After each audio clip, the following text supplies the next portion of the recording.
Engenheiro, nascido em Santos, com mais de 40 anos de experiência na área, ele já atuou na CET, Companhia de Engenharia de Tráfego, na Secretaria Municipal de Mobilidade e Trânsito e em muitas outras instituições importantes. Vereador desde os anos 2000, foi eleito presidente da Câmara Municipal de São Paulo pela primeira vez em 2025. No SampaCast de hoje, você vai conhecer um pouco a história do vereador Ricardo Teixeira, do União Brasil.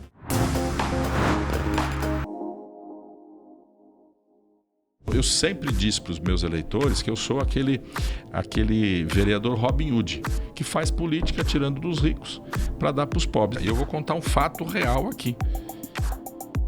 Eu fui fundador de torcida organizada. Aqui é uma casa das diferenças, aqui é uma casa da representatividade, aqui é uma casa onde todos os povos têm que estar representados. O vereador ele é muito importante na cidade para pensar a cidade, para fiscalizar a cidade, para propor políticas públicas para a cidade. O projeto secreto da CET vai trocar funcionário por boneco.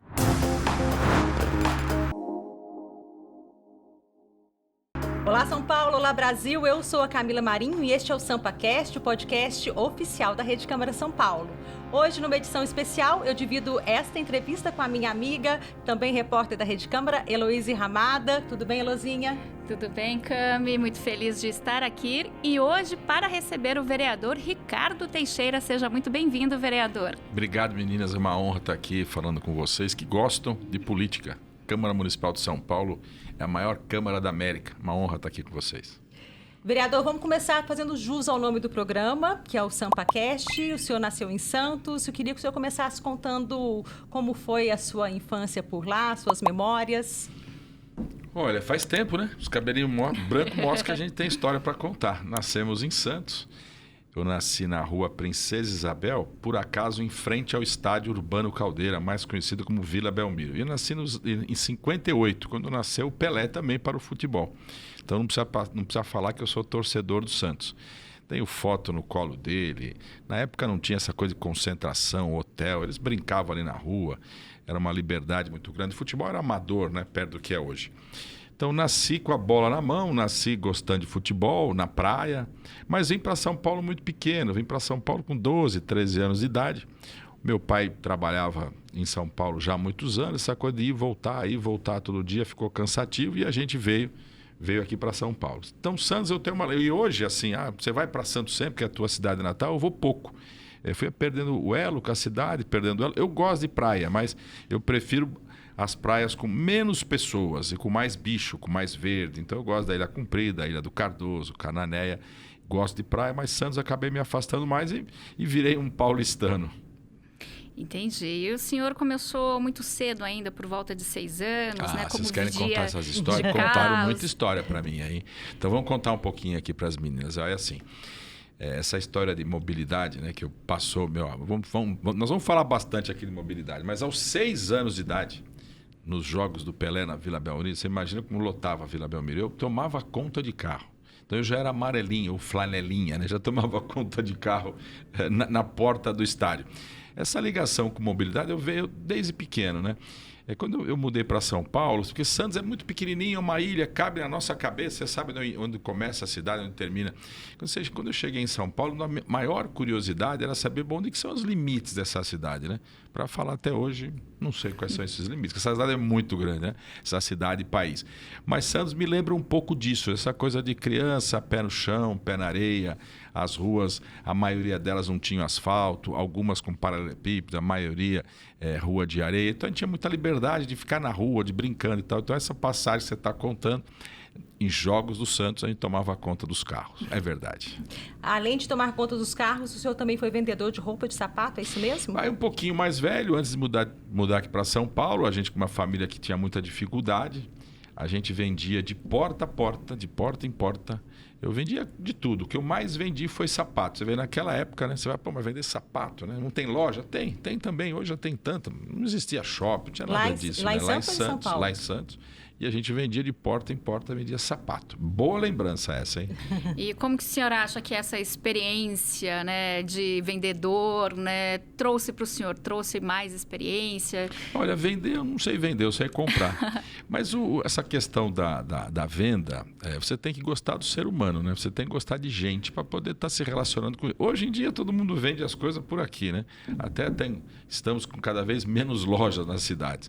Mas assim, ser vendedor, naquela época pelo menos, era ter oferta de produto que as pessoas não tinham em casa. Então você precisava sair de casa para comprar qualquer coisa, era longe, né? Na quitandinha do bairro tinha alguma coisa só. Então quando você falava precisa de um sapato, você tinha que ir no centro da cidade para comprar um sapato. Na vila que você morava não tinha. Então normalmente a gente vendia de porta em porta aquilo que era mais dificultoso para as pessoas comprar. E sapato era uma coisa mais... Pensa assim, vender sapato de porta em porta, né? Na praia. Na praia, né? Vendia bem, vereador? Olha, eu sobrevivi. Então acho que devia, não sei que vivia bem ou vivia mal, mas eu sobrevivi, vendi um pouquinho. Tá bom. Vereador, e quando o senhor chegou em São Paulo, quais foram as suas principais lembranças? É um pouco disso, né? São Paulo muito grande, e eu sempre tive essa questão de andar pela cidade, né? Santos era assim também. Uma cidade que muitos falam que é uma cidade fria, né? Que São Paulo, as pessoas são mais distantes do que no interior ou no litoral. Eu não senti isso, não. Para mim, uma cidade grande, mas muito acolhedora. E uma mudança grande é que eu morava em casa e vim morar em apartamento. Então, isso já mexeu um pouquinho comigo, né? Mas fui me adaptando rápido. Eu sempre fui de ter grandes amigos, muita gente. Eu nunca gostei de viver sozinho, sempre gostei de viver junto com as pessoas. Então, era, para mim, uma adaptação fácil. E também muito jovem. Acho que quando a gente vem para São Paulo com um pouco mais de idade, né, tem um pouco mais de dificuldade. Como eu vim muito pequeno, então, para mim... E tanto é que eu pulo um pouco dessa questão de Santos, né? Porque eu fiquei muito pouco em Santos. Eu me sinto muito mais paulistano. Eu estou aqui há 53 anos nessa cidade, né? Então, realmente sou mais paulistano do que santista. Vereador, e como começou a sua relação com a política? Demorou. Demorou, porque assim, eu não imaginava ser político. Mas a gente vivia numa época que vocês são meninas, não viram isso, mas a gente passou pela ditadura. E aí, um pouquinho mais velho, com 17 anos de idade, eu fui estudar na FEI. E na FEI, quando você entra na faculdade, como toda faculdade hoje menos um pouco, os meninos cortam o cabelo careca. Se não cortam, os veteranos cortam, né? E de repente uma pessoa lá que não cortava o cabelo e que era um pouco mais velho que todo mundo. Aí a gente foi saber que ele era um militar dentro da escola para ver como é que eram aqueles alunos que estavam chegando. E a faculdade de Engenharia Industrial é em São Bernardo do Campo. E por algumas vezes a gente ou estudava com o pessoal lá, porque eu ia e voltava, ou morava em Santos ou morava em São Paulo, porque São Bernardo acaba sendo o meio do caminho entre as duas. E a gente ficava muito em República, ou em algumas noites estudando, ou até semanas, quando era semana de prova. E a gente foi criando um elo com a população local, com os metalúrgicos, e vocês sabem que lá nasce o Lula.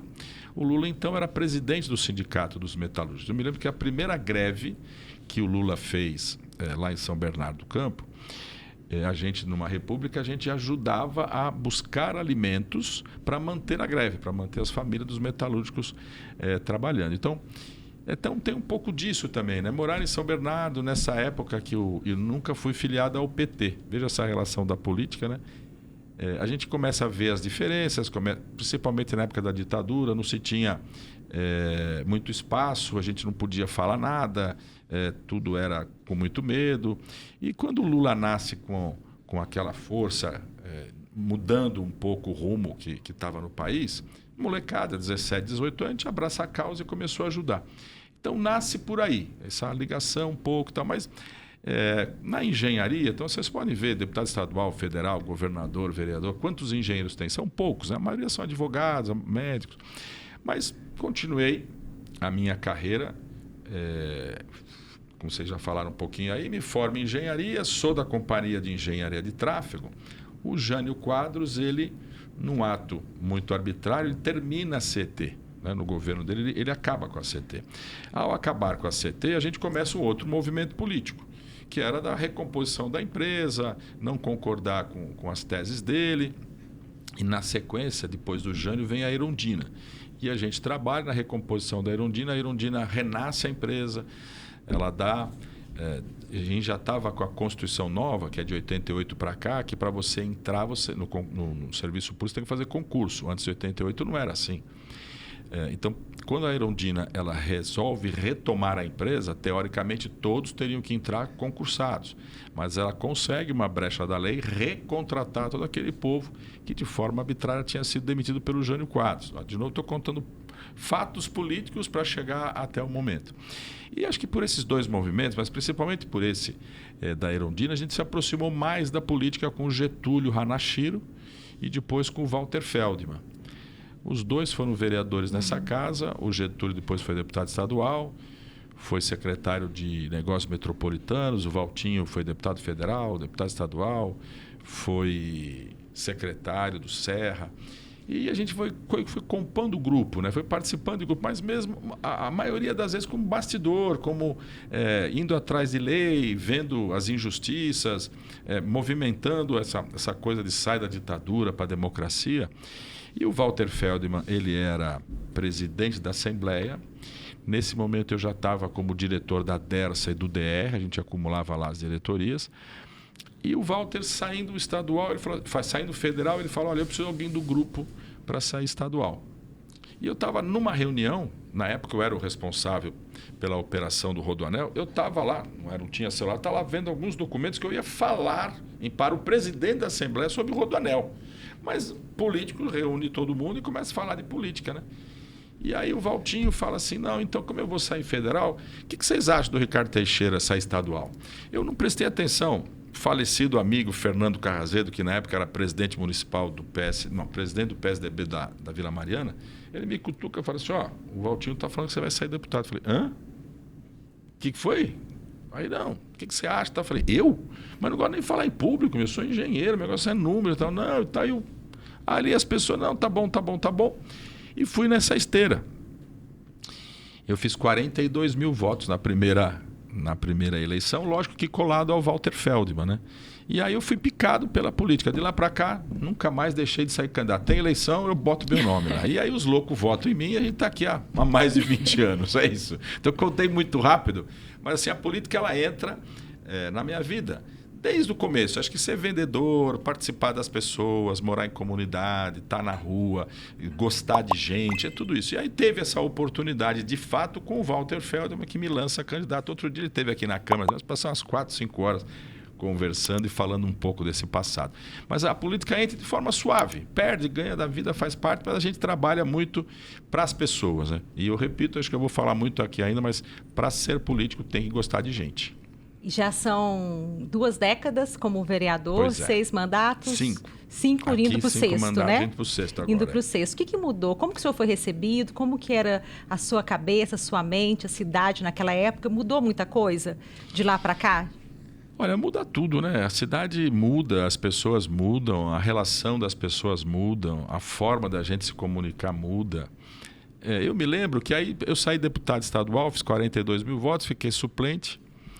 O governador era o Geraldo Alckmin, eu volto para o governo, fico no governo e o Serra sai candidato a prefeito.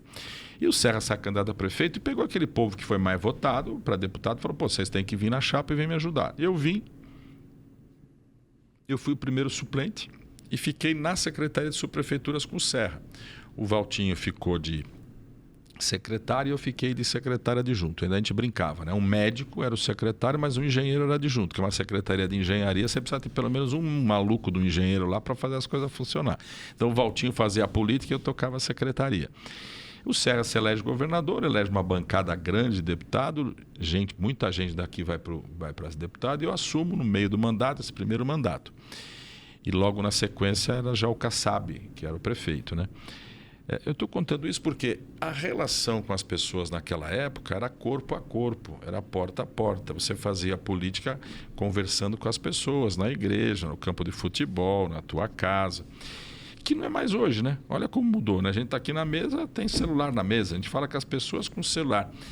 Então, como é que foi feita a minha primeira campanha? Colada no Walter. Como é que foi feita a segunda?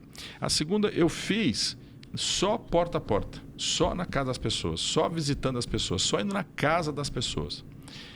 De lá para cá mudou muito, mas eu permaneço com essa questão. Outro dia eu levantei aqui, nem fui eu, foi a minha secretária, do carnaval desse ano até o dia da eleição, eu fiz 900 agendas, 900 pessoas que me chamaram para visitar, para conhecer o problema, ou até para reconhecer, para tomar outro cafezinho lá. E eu gosto muito dessa relação humana e ainda faço política assim. Você faz na internet? Faz, porque a campanha também foi para lá, a gente tem que fazer. Então mudou tudo, né? O que não muda é o ser humano, por isso que nós estamos aqui conversando, falando. O ser humano muda para melhor. Mas a essência do ser humano, eu acho que a essência da política, e a casa aqui tem muita gente assim, é você trabalhar essas diferenças que a cidade tem. São Paulo tem várias São Paulo aqui dentro, né? Você vai lá no extremo da Zona Leste, ou extremo da Zona Norte, tem gente que não tem um chinelo de dedo para pôr, tem gente que não tem comida para comer, que não tem roupa para vestir. E aí você vai para um Jardins, ou você vai para uma Zona Sul, para uma outra região da cidade, onde tem muita sobra, né? Então, eu sempre disse para os meus eleitores que eu sou aquele vereador Robin Hood, que faz política tirando dos ricos para dar para os pobres. Aí você cria essa balança, né?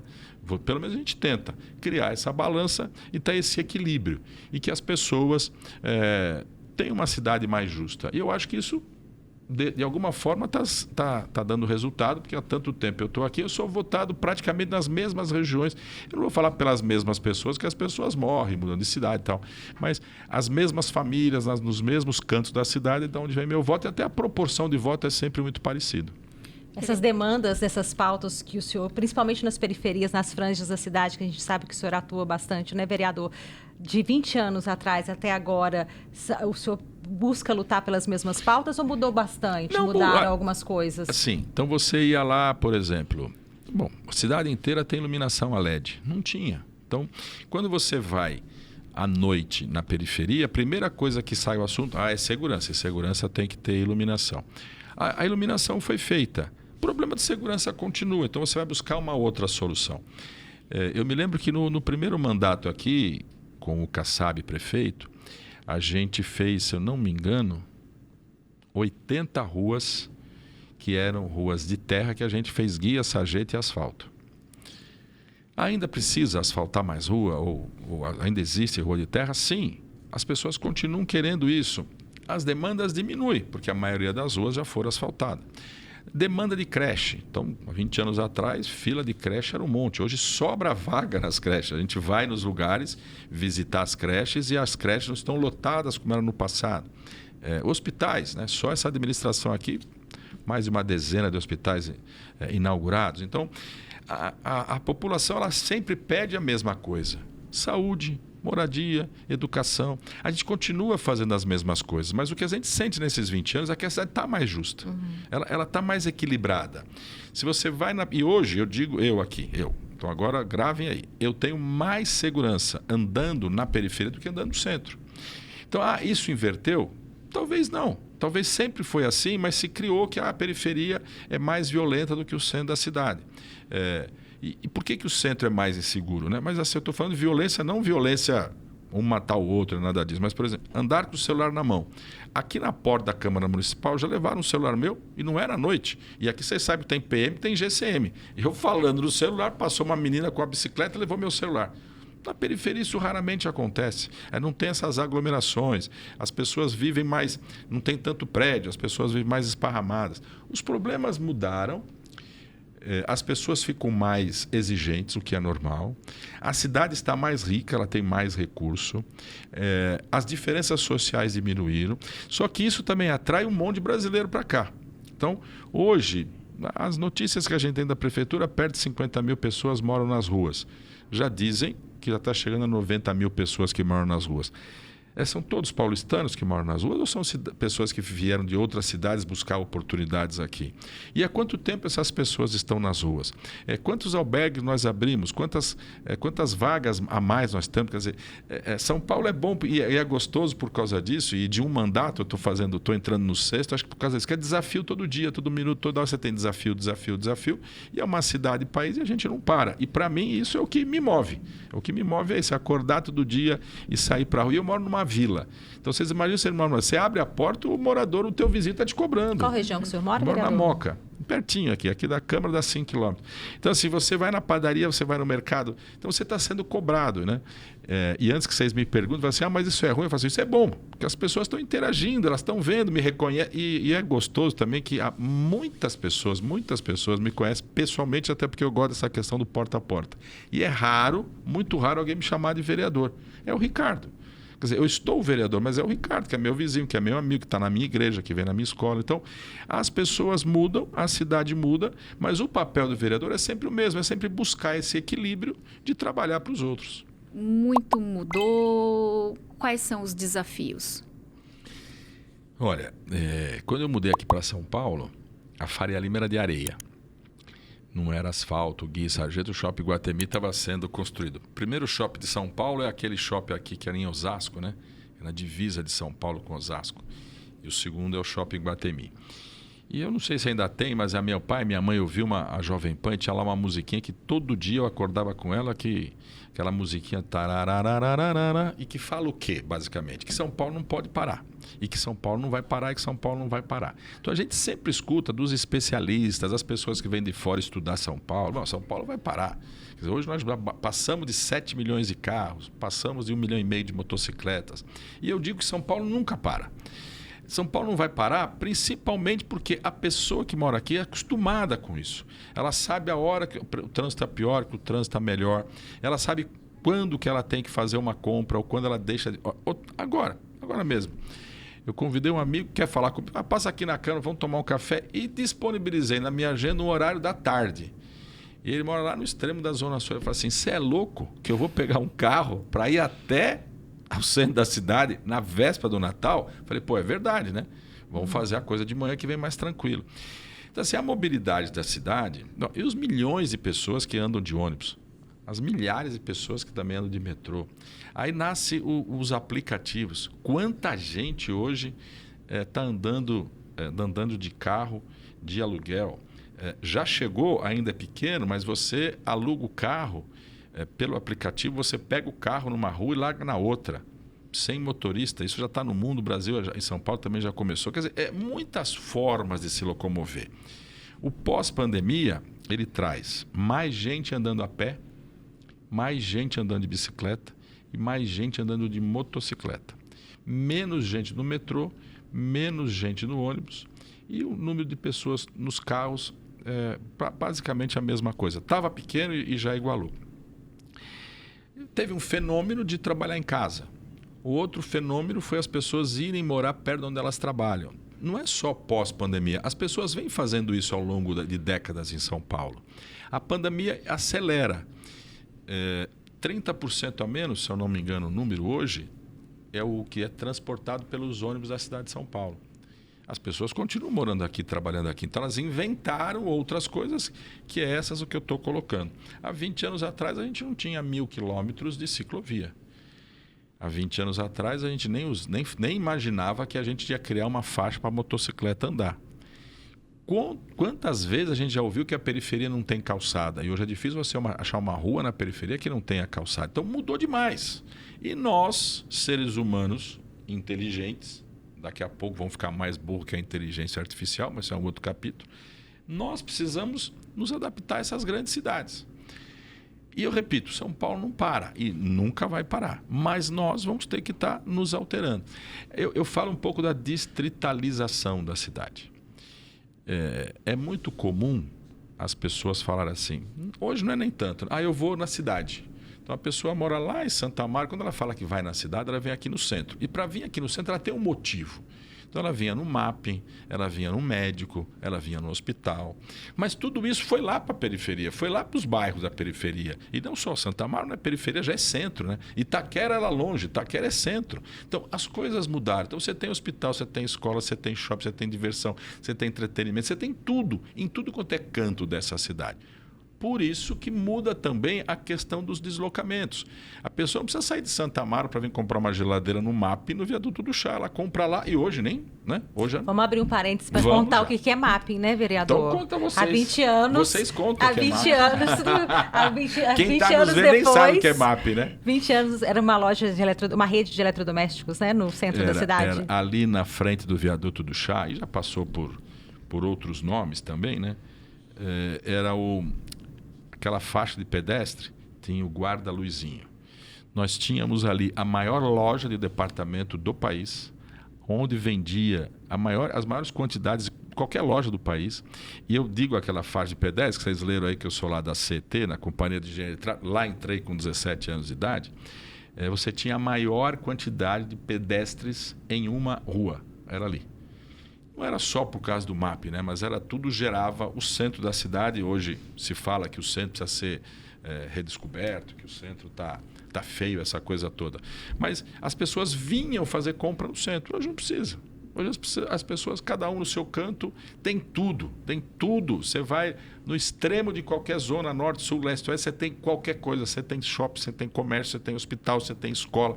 Você não precisa fazer grandes deslocamentos. Então, quando eu falo que São Paulo não para por causa do ser humano que mora aqui, porque ele está vendo o quanto custa ficar dentro de um ônibus 2, 3 horas para ir, 2, 3 horas para voltar. Mesmo que ele perca um pouco de salário, ele prefere morar mais perto de casa e ter mais qualidade de vida. Então, a gente muda.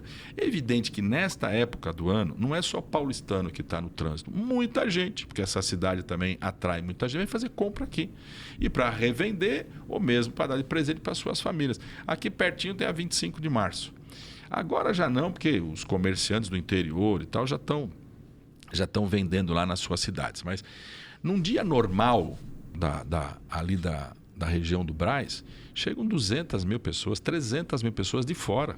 O shopping center lá tem garagem para ônibus, 200, 300, 400 ônibus que entram nas garagens. É uma outra cidade. Então vocês imaginam uma cidade há 20 anos atrás receber 300 mil pessoas para fazer compra. Não existia isso. Hoje tem aqui do lado. E a gente convive com isso. E a cidade foi mudando dessa forma. E parou? Não parou. Então tem um monte de gente andando aqui que não... E é engraçado. Isso aí várias vezes a gente foi para fora do país, principalmente nessa questão da mobilidade, mas aqui mesmo no Brasil. Você está lá no Ceará, você está lá na Bahia, e quando você fala que é de São Paulo, assim, nossa, mas lá o trânsito vive congestionado, né? Porque são as imagens que a televisão mostra, né? Então, quando aparece uma imagem de trânsito de São Paulo, e as grandes redes fazem cobertura de trânsito o dia inteiro, é aquelas grandes avenidas com tudo congestionado. Mas a gente está aqui andando, ela não para. Gastou um pouquinho mais, mas não para. É evidente que nessa época do ano, Natal, Ano Novo, um pouquinho mais de gente, mas é uma delícia. Essa cidade é uma delícia. Sobre os seus projetos, as suas propostas, o que virou lei, o que você tem um carinho maior, as matérias que o senhor prefere, que tem certeza que contribuiu para o crescimento e desenvolvimento da cidade de São Paulo, Ricardo? Olha, é assim, estou aqui há quase 20 anos. Eu acho que se eu fiz um projeto ou dois é muito. Porém, eu já ganhei título aqui nesse país de ser o vereador que mais fez lei no Brasil, que mais apresentou projeto no Brasil. Porque quando a gente fala de mandato participativo, mandato coletivo, o meu já é assim há 20 anos. O meu mandato já é aberto. E eu não me lembro, para te falar a verdade, de algum projeto que eu fiz. Mas se vocês forem ver, tem mais de 600 projetos meus tramitando na casa. Não sou eu que faço. Mais de quantos? Eu acho que mais de 600 projetos caminhando na casa mesmo. E não sou eu que faço. E eu falo, é muito injusto um cidadão que votou em mim não ter uma oportunidade de apresentar um projeto. E desde o primeiro dia eu falo isso. E às vezes você apresenta projeto que é mesmo contra o que você acha. E eu vou contar um fato real aqui. Eu fui fundador de torcida organizada. O Celso Jatene, que não está mais na casa, também. E lá, não sei há quantos anos atrás, e eu nem sabia, tá? Eu chego no plenário e o Celso, aquele jeito espontâneo e amigo, a gente se conhece desde os 18 anos de idade, ele me xinga com os palavrões e fala assim, você é louco? Você está apresentando um projeto para acabar com torcida organizada? Eu falo assim, eu? Pois é, está na pauta o seu projeto. Eu falei, você está brincando. Eu fui ver a pauta e tinha mesmo um projeto meu, para acabar, que estava naquela época das torcidas organizadas se baterem, se matarem pelas ruas. E tinha um projeto meu lá, que era para acabar com a torcida organizada. Fui eu que fiz? Não, foi algum munícipe que acha importante acabar com as torcidas organizadas, porque as torcidas organizadas, na visão daquela pessoa, são violentas e não traz nada para o futebol. E eu repito, eu fui fundador de torcida organizada. Mas eu apresento um projeto que não pensa como eu. Mas quem vota em mim pensa. Então, se 30 mil pessoas votarem em mim, elas não precisam pensar como eu, mas elas têm o direito de apresentar o que elas quiserem. E eu não vou censurar. Quem pode censurar é a CCJ, ou quem pode censurar são os vereadores que não aprovam, não sou eu. Então, quando você me pergunta qual o projeto mais importante que você fez, eu não sei, porque não é meu. Eu apresento os projetos que a população me apresenta. Agora, como é a característica do vereador? Eu sou varejista, eu sou do povo. Aquilo que o povo quer, eu corro atrás. Então, eu não tenho uma pauta assim, você briga pela educação, você briga pela saúde. Não. O que chegar, a gente vai defender. É mais creche, é mais isso, mas não tem problema. Então, eu não sou um vereador de uma pauta. Eu sou um vereador daquilo que as pessoas precisam. Eu não sei se vocês sabem do que eu vou falar aqui, mas todo ano aqui, a gente tem o Parlamento Jovem. O que eu faço no Parlamento Jovem? Eu convido todas as crianças que apresentaram projetos a me autorizar a apresentar os projetos deles aqui na casa. Então, a maioria dos meus projetos tem lá, inclusive, o nome da escola, a diretora, a criança que apresentou. A gente apresenta. E fora o que vem pela internet, hoje pela internet, mas que as pessoas mandavam carta na época e tal. Então, assim, eu acho, de novo, volta para o parlamento. Eu não posso sentar aqui e ser individualista. Eu não posso sentar aqui e pensar só com a minha cabeça. Aí bate uma pessoa na minha porta, olha, tem essa ideia aqui. Eu falo, não, eu penso o contrário. Não penso o contrário. Tá bom. E no começo, a minha assessora fala, mas meu Deus, como é que você vai apresentar isso aqui? Eu falei, qual é o problema? Mas é contra o que você pensa. Não é problema. Quem vai falar se é inconstitucional é a CCJ. Eu não vou apresentar nada que a gente já sabe que é um. Por exemplo, eu não sou a favor do aborto. Então, se alguém me propor isso para mim, aí eu não vou apresentar porque é na minha religião. Mas também não é pauta para vereança. Isso aqui é pauta lá para deputado federal. Então, eu não me lembro de nenhuma pauta que chegou para mim e que não tenha virado pelo menos um projeto de lei. Eu não sei se vocês sabiam disso, mas o vereador Ricardo Teixeira, acho que eu não apresentei nenhum projeto. Acho que todos que estão aí, ou é da assessoria ou é do povo que me mandou. É o mandato popular, né? Uma construção com participação popular, né, vereador? Aqui é uma casa das diferenças, aqui é uma casa da representatividade, aqui é uma casa onde todos os povos têm que estar representados. Por que eu vou cercear uma ideia que ela me trouxe? Mas quem sou eu? Que direito eu tenho de fazer? Não, tá lá, ela... Eu contei essa história da torcida organizada, onde eu vou? Porque eu fui fundador de torcida. Porque se fosse alguém que não gosta de futebol, que é contra a torcida, você apresenta, seria uma coisa normal. Não, eu mesmo apresentei. Por quê? Porque alguém me trouxe e propôs. Que torcida que é, vereador? Eu ia perguntar isso. Como eu sou natural de Santos, nasci na Vila Belmiro, na rua Princesa Isabel, na época que o Pelé nasceu. Na época eu fundei a torcida Furacão Santista e o Celcinho fundou a torcida jovem. Então tá. Então, agora falando de um assunto, né? Falando de mobilidade, né? O senhor gosta desse assunto. Gosto. E sobre a faixa azul, como que surgiu essa ideia? Daqui e foi como que lá. foi? Conta pra gente. Não, é assim. A CT ela já tinha testado no governo Kassab a motocicleta do lado esquerdo, junto ao canteiro central. Então, nós fizemos teste na Sumaré, na Paulo VI, na Vergueiro e na Liberdade. E por que não deu certo? Nós tiramos o motoqueiro da onde ele anda, onde todos nós estamos acostumados da onde anda o motoqueiro. Tiramos ele dali e colocamos ele rente ao canteiro central. Subiu 678% atropelamento moto-pedestre. Porque o pedestre não está acostumado de ver a moto andando ali. Ele viu o trânsito parado, põe o pé, a moto pegava, porque está acostumado a ver a moto andando na outra faixa. Não deu certo. Tiramos. Só que o problema de mortes com motocicleta, continua aumentando, mesmo que a faixa azul continue aumentando. E eu assumo a Secretaria de Mobilidade logo no começo do governo Ricardo Nunes. O Bruno falece em maio e eu entro em junho ou em julho.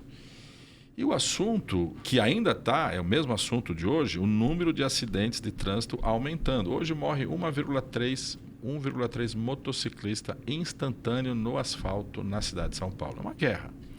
Isso me perturba. Eu não consigo ser responsável por uma pasta e falar o número morre e tal, e você não propor nada. Então, voltamos aos funcionários da CT. O que nós vamos fazer? E reuniões como essa aqui, ideias. E aí nasce essa ideia, fala assim, por que a gente não sinaliza aonde eles andam? Porque da outra vez que deu errado, é porque a gente tirou eles da rota. Então vamos fazer um teste? Então nós pegamos a 23 de maio. E por que foi a 23 de maio? Primeiro porque tem muito acidente. E depois lá tem 2 atores. Lá só tem carro e moto. Lá não tem ônibus, não tem caminhão, não tem pedestre, não tem semáforo, não tem bairro, não tem nada. É carro e moto, carro e moto. Tivemos que convencer o prefeito, tivemos que ir em Brasília, tivemos que abrir um precedente, fazer teste. Ainda está em teste, não virou resolução nacional. Ou seja, de novo, né, não é agora a vereadora como secretário, mas quem assume pasta, quem assume trabalho no público, não pode simplesmente sentar na cadeira porque eu tenho a caneta, assino e toca a vida. Não, tem que ser ousado, tem que mudar as coisas, tem que mudar o rumo das coisas. Aquilo que está errado, aquilo que estiver certo, continua. E não é comum uma cidade morrer quase 3 pessoas todo dia em acidente e 1,3 em motocicleta. Então, essa inquietude minha é que faz a gente tirar isso do papel. Eu me lembro até hoje, o prefeito conta isso, ele não queria. O prefeito não queria, com as razões dele. Ricardo, vocês já fizeram esse teste no Kassab, deu tudo errado. Mas aí, um final de ano, a eleição foi 20, né? 24. Isso. 20. Então, foi no final de 21, nós fizemos um teste lá no centro de treinamento da CT, pintamos lá a faixa azul, colocamos o carro, colocamos moto dos funcionários, dos agentes andando, explicamos para ele, ele aceitou ir lá. O Ricardo Nunes, ele não é teimoso, ele não é fechado, ele é aberto a propostas, porque ele mesmo não querendo, ele vai lá ver o teste. Mas ele vai assim, bom, eu vou dizer não para esses malucos, mas eu vou lá. E aí a gente foi. E aí ele olhava assim, vai dar certo isso. Ele falava, Ricardo, isso vai dar certo. Eu falei, prefeito, eu sou do ramo. Eu estou achando que isso aqui vai dar certo. Não, a gente faz um teste, deu errado, a gente apaga, mas vamos fazer isso aqui. Aí de tanto, assim, e a gente andando ali do lado, as motos andando aqui. Ele falou, faz um teste. E nós começamos, até arrepia de falar isso, porque a gente fez um projeto que salva a vida. Só naquele trecho da 23 de maio eram 4 mortes por ano. Já está há 3 anos implantado, então 12 pessoas deixaram de morrer ali. E aí começa uma batalha, porque você muda hábito, você tem que mudar regra, você tem que mudar lei, você tem que envolver as pessoas e vai atrás do sindicato, da associação, da polícia, de tudo que envolve a mobilidade da cidade, para falar que vai ter algo novo. Então você atraiu para cá todo mundo, todos os atores. E assim, motocicleta é um assunto no mundo novo. Tem cidades no Brasil já que a quantidade de motocicleta em circulação é maior que carro. Brasil, eu não estou falando na China, que é a Coreia, a Malásia, que já tem uma barbaridade de motocicleta. Estou falando aqui no Brasil. Então, é um assunto novo que junta muita gente. Então, nós conseguimos, estamos ampliando. Hoje tem um pouquinho mais de 200 quilômetros. O prefeito já anunciou que quer fazer mais 200 quilômetros. Eu acho que cabe mais, eu acho que cabe mais 1.000 quilômetros. E a gente tem que trabalhar a faixa azul. E aí vem agora as novas pré-ocupações. O que eu tenho ouvido? Agora eu vou comprar uma moto, que agora ficou mais seguro para andar de moto. E não é verdade ainda. Porque as pessoas continuam morrendo fora da faixa azul e pela agressividade do trânsito. Eu falei aqui logo no comecinho que após pandemia as pessoas começaram a andar mais a pé, de bicicleta e de moto. Então tem muita gente que não sabe andar de moto andando de moto. Também isso é perigoso. Ou seja, tem que ter educação, tem que ter treinamento, tem que ter campanha. Então a faixa azul é um remédio, é uma Novalgina, mas não vai matar o câncer, que é essa barbaridade que o trânsito de São Paulo comete. Vereador, o senhor falou em ousadia e o senhor tem muita experiência na administração pública, né? Já estou bastante como esse caso específico na secretaria, né? E também como vereador. Como que é essa diferença e essas atuações na vida pública, na administração pública, no executivo e também no legislativo municipal? Eu tive alguns professores na vida, que eu já falei aqui do Walter Feldman. O Valtinho, bom, como eu contei, ele me lança, né, na política, mas eu tive acho que a sorte, né, que Deus me deu de trabalhar com o Mário Covas, prefeito, e o Mário Covas, governador. E assim, eu já conhecia o lá de Santos, né, porque ele também é natural de Santos, já tinha uma relação familiar, mas não próxima, nunca tinha trabalhado com ele. E ele E ele era dessa forma que eu estou colocando um pouco aqui, que hoje acho que eu aprendi muito com ele, de você não ficar quieto, de você fazer as coisas acontecer. Então, algumas passagens que eu tive com ele, mas uma frase que ele falava, isso ele fala para todo mundo, o Padula, que é o secretário da Educação, outro dia ele também trabalhou com o Mário Covas, ele lembrou disso. Todo homem público tem que um dia sair candidato. Porque uma coisa é você ser gestor público, outra coisa é você ser candidato e, se eleito for, atuar como parlamentar e tal. Porque há uma diferença. O gestor público, a tendência do mundo, o gestor público é ser um CEO, um profissional para resolver problema. Tem que administrar número, tem que ver a questão do recurso, como se fosse uma empresa. E não é verdade. Prefeitura não é assim. Às vezes você pode até tomar medida que vai te causar um prejuízo financeiro, mas você vai ser bom para a cidade. Você tem que ter uma sensibilidade com o ser humano, que era o que o Mário Covas falava nessa frase simples. Então, eu acho importante todos os gestores públicos um dia sair candidato. Você vai perder, você vai ganhar diferente, porque ele vai conhecer o problema por outro olhar, que é o olhar do munícipe que vai conversar com você. A campanha pela internet não é mais assim, né? A campanha de você ir para a rua e ouvir as pessoas, vai na casa das pessoas, conversa com as pessoas, você olha a cidade e os problemas dela com outro olhar, não é mais o teu. As pessoas estão te falando. Então, primeira diferença é essa, né? Aqui o parlamento, você não executa nada. Aqui você fiscaliza o prefeito. Eu sempre fui base do governo, mas você está sempre trabalhando em conjunto e você propõe coisas para o executivo. Quando você muda de lado, e com essa experiência que eu coloquei, você executa. Então, por exemplo, se eu fosse só vereador, eu não tinha feito a faixa azul. Então, tem tantas outras coisas que vereadores fizeram aí pela cidade. Tem uma que eu posso até contar, que é da Controlar. Assim, o Kassab coloca Controlar. O que é controlar, para quem está nos assistindo? Controlar, para os mais meninos, a gente não podia andar com o carro o ano inteiro. Tinha um diazinho que você parava o carro e passava lá para verificar algumas características do carro, principalmente o poluente do carro. E se o carro não passasse, você não podia circular com o carro. Você tinha que fazer a manutenção do carro. Como a nossa frota é velha, a periferia principalmente, os carros foram deixando de rodar ou rodava clandestinamente. Aí fala assim, mas o vereador é contra melhorar o ambiente, melhorar o ar que a gente respira? Não sou contra não, desde que todas as cidades da Grande São Paulo também tenham uma fiscalização para o gás que está saindo do cano de escapamento do carro. Porque o que estava acontecendo? São Paulo perdia IPVA porque tirava o carro daqui, licenciava em Santo André, licenciava em Osasco, licenciava em Poá, e quem já tinha o carro nessa cidade podia circular na minha cidade e eu não podia. Então, eu era contra controlar. Aí eu viro secretário do Verde do Meio Ambiente. Qual foi a primeira coisa que eu fiz? Acabar com a controlar. Então, se eu estivesse como vereador, eu não tinha esse poder. Como secretário, você tem esse poder. Então, o vereador ele é muito importante na cidade para pensar a cidade, para fiscalizar a cidade, para propor políticas públicas para a cidade.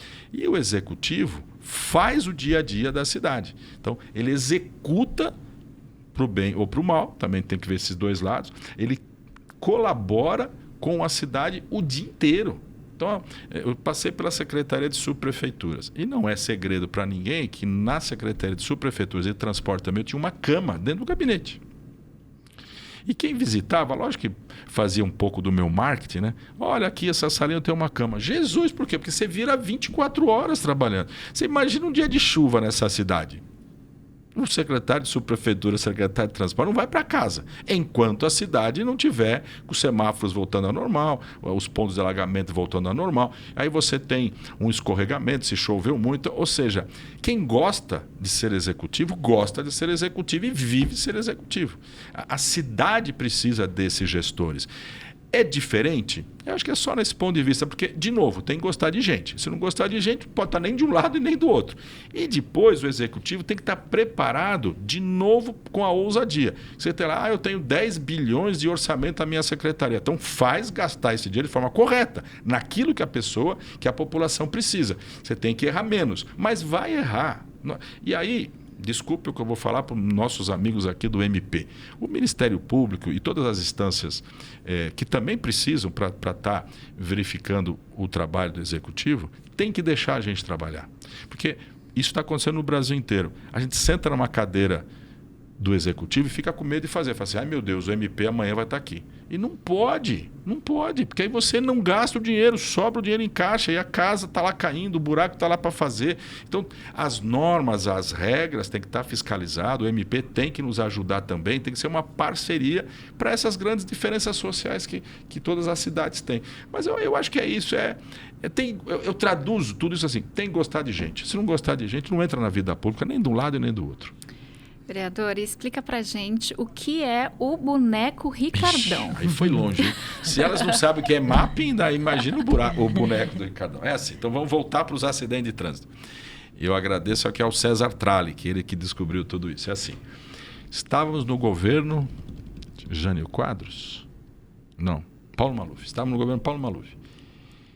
Bom, para variar, hoje a cidade tem dinheiro. Naquela época a gente não tinha dinheiro para pôr gasolina nos carros da CET, né?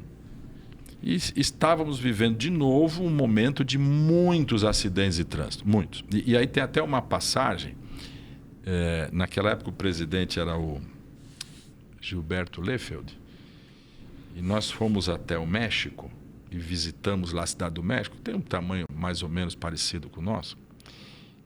E eu não sei quem de nós da CT que fala lá para um deles lá, não. Só na Marginal Tietê morre um por dia em acidente de trânsito. E aí naquele portinhol, né? Como morre um por dia em uma avenida? E até que eles entenderam que o que a gente estava falando era uma maior avenida que morriam naquela época. Hoje morre 3 por dia na cidade de São Paulo. Naquela época morria quase 10 por dia. E eles, por que o portinhol não chegavam à conclusão? Porque morria um por dia no México, virava guerra. Lá era assim, era um por mês. Como que vocês matam um por dia numa avenida?